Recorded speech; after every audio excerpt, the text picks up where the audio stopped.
जावेद राव साहब, आपसे ठीक है जानना आप। चाहेंगे कि जिस तरह से हम जानते हैं कि नेहरू साहब ने पार्टीशन के फ़ौरन बाद कश्मीर के लाल चौक में खड़े होकर वादा किया था कि यहाँ प्लेबिसिट करवाया जाएगा, रायशुमारी करवाई जाएगी, क्या कश्मीरियों ने पाकिस्तान के साथ जाना या हिंदुस्तान के साथ, लेकिन बाद में यू टर्न लिया।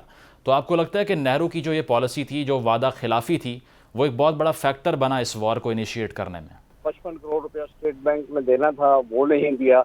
तो ये उसकी सारी वो बातें थी जिसमें पाकिस्तान को कमजोर करना था, और ऐसा कि हम ना कश्मीर पे जंग कर सकें, ना कश्मीर की डिमांड कर सकें, और सही। अपनी कमजोरी और उसकी बर्तरी के बायस इसको छोड़ दें। बहरहाल ये सब हिस्ट्री की बातें हैं। ये 75 साल से उनका ये रहा है कि वो एक बात कह के मुकर जाते हैं और उसकी डिफरेंट एक्सप्लेनेशन देते हैं। सही। 65 वॉर का जहाँ तक ताल्लुक है, देखिए ये जंग जिस तरह लड़ी गई, उसने पाकिस्तान को, अगर आप एक रिजल्टेंट अब देखें, एक बड़ा कॉन्फिडेंस दिया कि ठीक है हम कम हैं तादाद में, मिलिट्री इक्विपमेंट कम है हमारे पास, लेकिन हमें सर्वाइवल का जज्बा उनसे ज्यादा है। हम कुछ बिल्कुल। भी हो जाएगा, हिंदुस्तान को ये पाकिस्तान से इस किस्म की बर्तरी नहीं हासिल होने देंगे।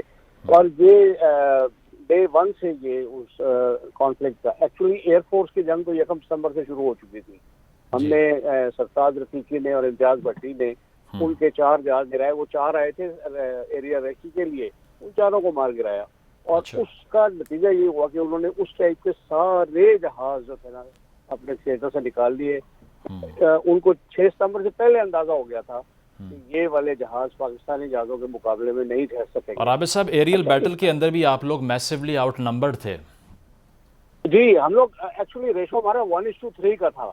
अच्छा, जहाज़ों के हमारे स्पेयर पार्ट्स मिल नहीं रहे थे। जहाज़ हमारे पुराने भी थे, बिकॉज़ ये कोरिया वॉर से जो जहाज़ जंग लड़ के आए थे, वो अमेरिका ने हमें दिए थे। जी जी। तो हमारे पास, लेकिन उनको फिर इस तरह इस्तेमाल किया। फिर हमारे कमांडर जैसे नूर खान साहब थे, वो सदियों में को पैदा होता है।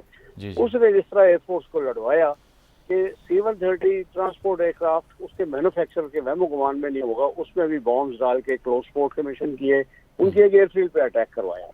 सही। तो जब दुश्मन इतना ज्यादा सरप्राइज होगा तो उसको फिर नताइज वैसे मिलेंगे। अच्छा, उस अब 65 वॉर में अगर आप डिफरेंट फेजेस देखें, 6 सितंबर को हमने एयरफील्ड स्ट्राइक की पठानकोट पे। उनके खड़े खड़े 14 जहाज आपके, जिसमें MiG-21 भी शामिल थे, जी जी। वो एक स्ट्राइक में एक स्क्वाड्रन के 8 जहाजों ने सक्सेसफुली अटेम्प्ट की। सही। उस स्क्वाड ने फिर लाहौर पे उनकी ये जो आर्मी का बहुत बड़ा अटैक था उसको ब्लंट किया।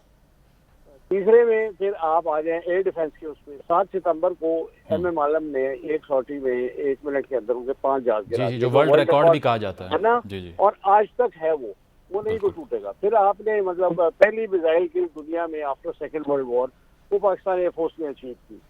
तो इस टाइप के बहुत ज्यादा ऐसी वो थे ऑनर्स जो पाकिस्तान एयरफोर्स के अल्लाह के फजल से हमारे हिस्से में आए। अच्छा, ठीक। उसका इम्पैक्ट फिर ये हुआ 65 वॉर, वो तो जो जिस तरह लड़ी गई, ताशकंद डिक्लेरेशन पे मुआहिदा हो गया, दोस्ती जी। होगी। लेकिन उसके बाद दुनिया के बेशुमार अंडर डेवलप्ड कंट्रीज ने पाकिस्तान एयरफोर्स से कहा हमारी एयरफोर्स आप बना दे। हमने कई अरब कंट्रीज की एयरफोर्सेज बनाई।